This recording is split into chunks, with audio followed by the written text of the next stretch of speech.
Hello, I'm in a 2015 Lincoln MKC, and today I'm going to show you how you would check your oil level.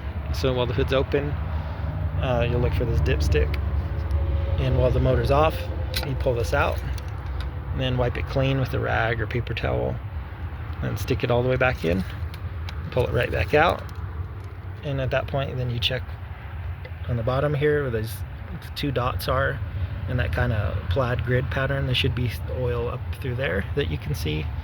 If there's barely any on that, or it's really towards the bottom, you might need to add some more.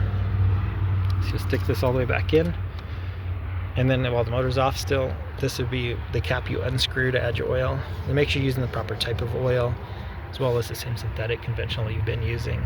But you just unscrew this, and with your quart jug or with your funnel, add as needed. Try not to overfill, because that can cause issues as well.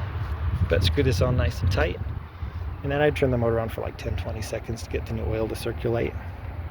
And at that point, you turn it off, and then redo the same process again with this dipstick of pulling it out, wiping it clean, and then sticking it back in to see where you're at.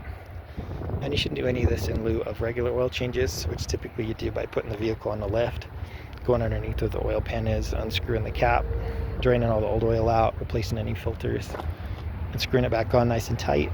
And then with this off, fill to the all the oil recommended for your particular engine model, and then screw this back on nice and tight, and then at that point you should be able to start the car and drive as normal. But I hope this is helpful. Hope you have a wonderful day.